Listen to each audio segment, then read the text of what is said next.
Sir Shoaib Malik రీసెంట్గా షనా జావేద్ అనే ఒక పాకిస్తానీ యాక్టర్స్ని పెళ్లి చేసుకోవడం చూసాం.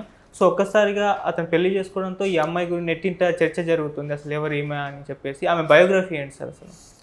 మనకు సానియా మీర్జా మనకు వెరీ హౌస్ హోల్డ్ నేమ్ అంటాం కదా, ప్రతి ఇంటికి తెలుసు. ఎందుకంటే ఆమె టెన్నిస్లో ఇంటర్నేషనల్ స్థాయి ప్లేయరు, సింగిల్స్లో 27వ ర్యాంకు, డబుల్స్లో ముఖ్యంగా మహిళా డబుల్స్లో నెంబర్ 1 ర్యాంకు, మిక్స్డ్ డబుల్స్లో కూడా ఆడింది. సో ఆమె సుదీర్ఘకాలం 2003 నుంచి 2023 వరకు కూడా ఆమె 20 ఏళ్ళ పాటు టెన్నిస్లో ఉండడం. రెండోది ఆమె అందంగా ఉండడం వల్ల కూడా పొట్టి నిక్కర్లు వేసుకోవడం, వీటి వల్ల కూడా విపరీతంగా మీడియా కూడా పాపులర్ చేసింది. రెండోది ఆమె ముస్లింగా ఉండి పొట్టి డ్రెస్సులు వేసుకోవడం, దీనివల్ల కూడా ముస్లిం సమాజంలో కొంతమంది ఛాందస్సులు ఆమెని వ్యతిరేకించడం. దాని తర్వాత ఆమె ఈ షోయబ్ మాలిక్ని లవ్ చేసి పెళ్లి చేసుకున్నప్పుడు కూడా చాలామంది సనాతన హిందువులు కావచ్చు లేదా హిందుత్వవాదులు కావచ్చు, వాళ్ళు దాన్ని వ్యతిరేకించడం. అంటే దేశభక్తి పేరుతో నీకు ఇండియాలో ఎవరు దొరకలేదా, పాకిస్తాన్ వాడిని పెళ్లి చేసుకుంటున్నావు అని ఇది చేయడం, ఇవన్నీ చేశారు. దాని తర్వాత కూడా ఇక్కడ తెలంగాణలో కూడా కేసీఆర్ ఆమెను అంబాసిడర్గా కూడా నియమించి ఆమెకు డబ్బులు కూడా ₹1,00,00,000 వరకు ఇచ్చారు. సో అలాగా ఆమె వెరీ పాపులర్. అందువల్ల అప్పుడు షాక్ అయ్యారు కూడా, నిజంగా కూడా షోయబ్ మాలిక్ని పెళ్లి చేసుకోవడం అనేది ఎవరు ఊహించలేదు. ఎందుకంటే పాకిస్తానీ క్రికెటరు, జనరల్గానే పాకిస్తాన్కి మనకు క్రికెట్ జరిగినప్పుడు అది ఏదో వారు జరిగినట్టుగా ఉంటుంది. అలాంటి ఒక క్రికెటర్ని పెళ్లి చేసుకొని ఈమె తర్వాత క్రికెట్ మ్యాచ్లకి వెళ్ళడం, అక్కడేమో ఆమె షోయబ్ మాలిక్ని పెళ్లి చేసుకుంది కాబట్టి వాళ్ళ తరపునే ఉండాలి, ఇక్కడేమో ఇటువైపు ఏమో ఇండియా టీం ఉంటారు. ఇలాంటప్పుడు ఆమె ఏం చెప్పిందంటే, దీన్ని ఒక గేమ్గా చూడండి, దీన్ని యుద్ధంగానో ఇంకొకటో చూడకండి, ఇందులో దేశభక్తి ఏం లేదు, నేను కూడా అలాగే చూస్తున్నాను అనేది ఆమె చెప్పింది చాలాసార్లు. సో ఈ కాంటెక్స్ట్లో అంత వివాదం అయ్యి అంత రిస్క్ తీసుకొని వీళ్ళకు మ్యారేజ్ కూడా ఇక్కడ హైదరాబాద్లో మన తాజ్ కృష్ణాలో జరిగింది.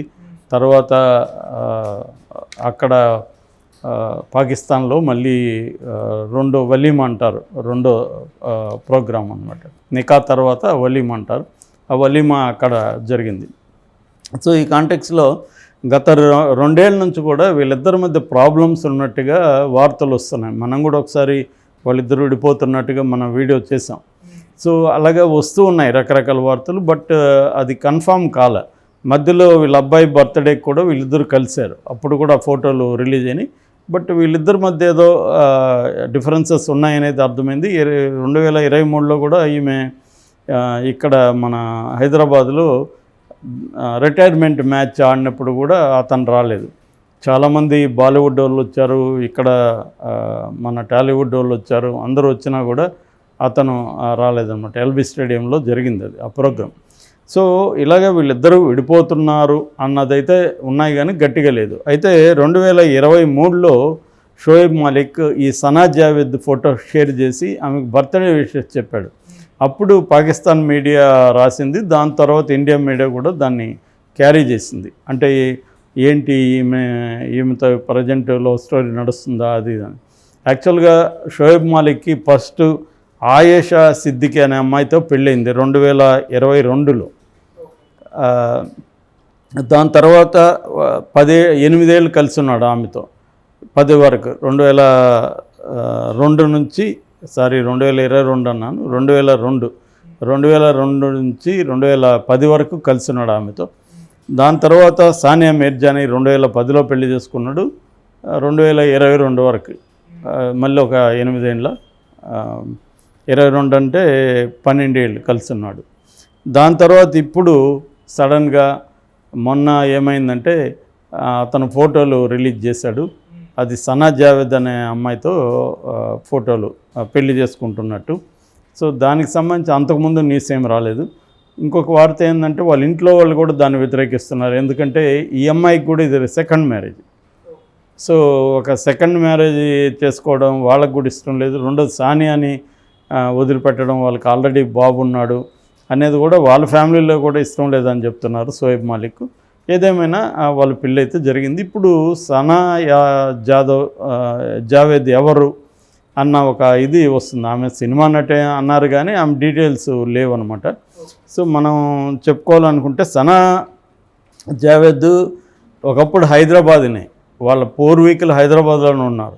అయితే ఇండియా స్వాతంత్రం వచ్చినప్పుడు పార్టిషన్ అంటారు, పాకిస్తాన్గా ఇండియాగా చీలిపోయినప్పుడు వీళ్ళ ఫ్యామిలీ పాకిస్తాన్కి వెళ్ళిపోయింది, పాకిస్తాన్లో ఉండిపోయింది. ఆ తర్వాత పాకిస్తాన్ నుంచి మళ్ళీ వీళ్ళు జెడ్డా, సౌదీ అరేబియాలో జెడ్డా అనే వెళ్ళారు, ఆ టౌన్కి వెళ్ళారు. అక్కడ ఎంఐ స్కూలింగ్ అంతా అక్కడే జరిగింది, జెడ్డాలోనే. జెడ్డాలో పాకిస్తాన్ ఇంటర్నేషనల్ స్కూల్ అని ఉందన్నమాట. అక్కడ ఆమె చదువుకునింది. దాని తర్వాత చదువు అయిపోయిన తర్వాత ఆమె లాహోర్కి వచ్చేసింది. వాళ్ళ ఫ్యామిలీ అంతా లాహోర్కి వచ్చేసారు. లాహోర్లో యూనివర్సిటీ ఆఫ్ కరాచీలో ఆమె పీజీ చేసింది. చేసిన తర్వాత ఆమె ఫస్ట్ షహర్ ఇజాల్ అనే ఒక సీరియల్లో, టీవీ సీరియల్లో యాక్ట్ చేసింది 2012లో. అది బాగా పాపులర్ అయింది. దాని తర్వాత ఆమె కాణి అనే ఒక సినిమా చేసింది. ఆ సినిమాలో హీరోయిన్గా చేసింది. లక్స్ స్టైల్ అవార్డ్స్ వచ్చాయన్నమాట దానికి. దాని తర్వాత ఆమె ఇటు కొన్ని సినిమాలు, ఇటు సీరియల్స్ కూడా చేస్తుంది. ఎందుకంటే పాకిస్తాన్ సినిమా ఇండస్ట్రీ అనేది వెరీ వెరీ స్మాల్ ఇండస్ట్రీ. అందుకని సినిమాల మీదే డిపెండ్ అవ్వాలంటే ఎక్కువ ఛాన్సులు రావు, కాబట్టి సీరియల్ కూడా చేసుకుంటాం. నిజానికి అక్కడ మన హిందీ సీరియల్ కూడా వెరీ పాపులర్. వాటిని కొద్ది రోజులు అక్కడ నిషేధించారు కూడా. ఎందుకంటే నిషేధించడానికి కారణం ఏంటంటే వాళ్ళ సీరియల్కి దెబ్బ తగులుతుంది. ఎందుకంటే వాళ్ళ సీరియళ్ళు మన హిందీ సీరియల్ అంత క్వాలిటీతో తీయలేరు. మన వాళ్ళు ఏంటంటే బ్రహ్మాండమైన క్వాలిటీ, వాళ్ళ బట్టలు కానీ, నగలు కానీ, లొకేషన్స్ కానీ, ఎక్విప్మెంట్ కానీ చాలా హై క్వాలిటీతో ఉంటుంది. వాళ్ళు ఆ స్థాయి క్వాలిటీలో తీయలేరు, ఎందుకంటే వాళ్ళకి అంత బడ్జెట్ లేవు. కాబట్టి వాళ్ళు ఈ పోటీని తట్టుకోలేక ఈ సీరియల్ని కూడా బ్యాన్ చేస్తారనమాట. ఎందుకంటే వాళ్ళు పాకిస్తానీలో ఉండే స్త్రీలందరూ కూడా, ఫ్యామిలీస్ అంతా కూడా హిందీ సీరియల్కి అలవాటు అయిపోయారు.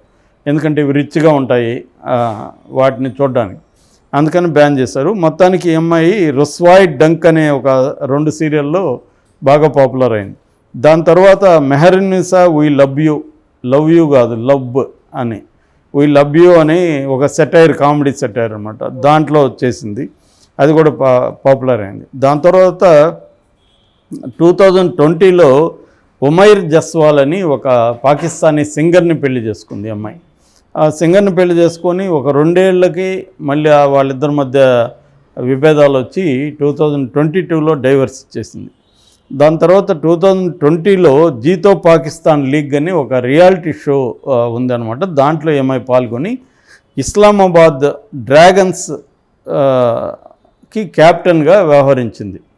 ఆ క్రమంలోనే షోయబ్ మాలిక్ కూడా పరిచయం అయ్యాడు. షోయబ్ మాలిక్ వీరు అనేక షోలలో పార్టిసిపేట్ చేశారు. అప్పటి నుంచి కూడా అమ్మాయితో అఫైర్ నడుస్తుంది అనేది, సానియా మీర్జా కూడా గొడవైంది అనేది జరుగుతుంది. ఈ అమ్మాయి వల్లే సానియా మీర్జాకి షోయబ్ మాలిక్ గొడవైంది అనేది చెప్తున్నారు. ఎందుకంటే ఈ షోయబ్ మాలిక్కి కేవలం ఈ అమ్మాయి కాకుండా, సనా జావేదే కాకుండా చాలామంది కూడా అఫైర్లు ఉన్నాయనేది చెప్పారు, పుకార్లు వచ్చాయి. అందువల్ల సానియా మీర్జాకి ఇతను షోయబ్ మాలిక్ మధ్య గొడవలు అనేకసార్లు వచ్చాయి. దానివల్లనే వాళ్ళు విడిపోవాల్సి వస్తుంది, వేరే కారణాలు ఏం లేవు. అతనికి ఉండే అఫైర్సే ప్రధాన కారణం అనేది ఇప్పుడు కొత్తగా వస్తుందన్నమాట. అలాగా ఈ అమ్మాయి సనా జావేద్ అనే అమ్మాయి ఒక టీవీ యాక్ట్రెస్, సినిమా యాక్ట్రెస్, తర్వాత మోడలింగ్ కూడా, అనేక ప్రోడక్ట్స్కి అమ్మాయి మోడలింగ్ కూడా చేస్తుంది. అట్లా పాకిస్తాన్లో బాగా పాపులర్ అని చెప్పుకోవచ్చు మనం. సో మనోడు మళ్ళీ ఒక పాపులర్ అమ్మాయితో లవ్లో పడ్డాడు. ఇక ఆయన క్రికెట్ విషయానికి వస్తే తను వన్డే ఇంటర్నేషనల్ అవన్నీ ఆపేశాడు. తర్వాత వన్డే ఫార్మేట్, తర్వాత టెస్ట్ ఫార్మేట్ 2 కూడా ఆగిపోయినాయి. ఇప్పుడు 2020 ఫార్మేట్లో ఆడుతున్నాడు. మొన్న కూడా ఒక రికార్డ్ ఏదో తీసుకొచ్చాడు. కరాచీ కింగ్స్ 2020 చేస్తున్నాడు. మళ్ళీ ఇంటర్నేషనల్ 2020లోకి వెళ్ళాలన్న ఒక ప్లాన్ కూడా అతనికి ఉంది.